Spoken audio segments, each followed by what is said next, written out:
I'm going to give you 3 of the easiest solutions if your Fire TV device ever is buffering, slowing down, or just not working properly. It's only going to take you 5 minutes to follow, and it's not going to cost you $1. Make sure to like, comment, and subscribe for more tips and tricks like this. Let's get to it. So we're going to go through 3 simple solutions here to get your buffering and any slow issues you're having with your device. And the first one is very important. It involves storage. So if you head to the Applications tab right behind where my head is hiding, you're going to see your storage on the right-hand side. Now, this is actually my Fire TV Cube, so it has 16 gigabytes, well, 12 after the operating system.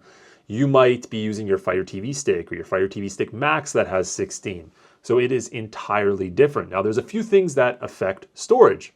The first thing is your application. So if you go to Manage Applications, you are going to see lists of them all right here. And when you hover over top, you're going to see the size on the right-hand side, and that's how much space they're using. So in this case, Plex is using 188 megabytes. Now, one thing you can do is go through your storage and simply click on apps that you're not using, such as Tubi TV, and you can uninstall them. But Amazon has actually come up with another option. If you don't want to uninstall apps to save storage, you can do something called Offload. Now, what Offload does is it essentially uninstalls the app, basically, but keeps the memory data there, so when you reinstall it, everything is still set up like you never installed it. So it's like a temporary uninstall without having to re-sign in and reconfigure settings. It's actually a really handy feature. If we go back to the other screen, there's actually auto offload, which is when apps aren't used for a long time, Amazon will offload them, but you can easily reinstall them at any point. So if we do this on Tubi TV and we click offload right here and we confirm that, it's offloading the application. Now, when we go to our apps section, you're now going to see Tubi TV with a little cloud and an arrow on it. That's basically saying it's offloaded. When we click on it right here, it's going to bring us to the install screen, and we can reinstall it in a matter of seconds with all our settings remaining. Now, this isn't the only aspect of storage we have to pay attention to.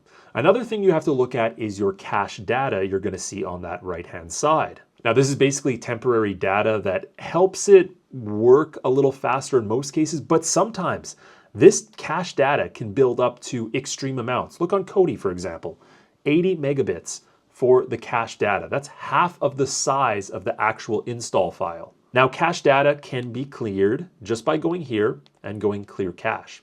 But there's another way it can be done, and that is by pressing right here, the rewind button, click that, confirm, and you can automatically clear that on every single app. Now, there is a free handy app I want to show you that's available in the App Store. It's called Squid. You might have heard of it before. So you can install it right here. Does not cost you a penny whatsoever. And this has a bunch of features that might help you out, such as a privacy test. There's a speed test to check your internet speed, a device booster. And what this will do is also uninstall old APK files that might be left over on your device's root. Basically cleaning up residual junk, again, saving you more storage. There is also a malware scan, which can of course be pretty handy. Let's check it out. I do want to say this is known to have false positives, so don't take it too seriously.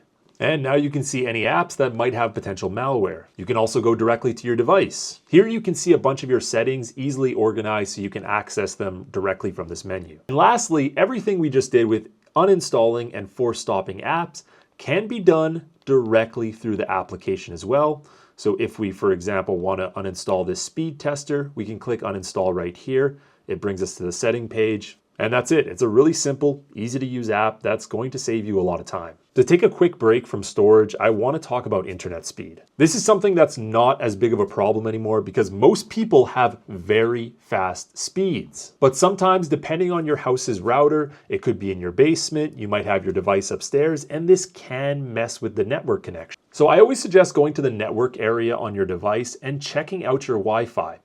So when we go to see all networks, you can see local networks. And what you're going to notice is some are fully highlighted and some might only have 1 or 2 bars.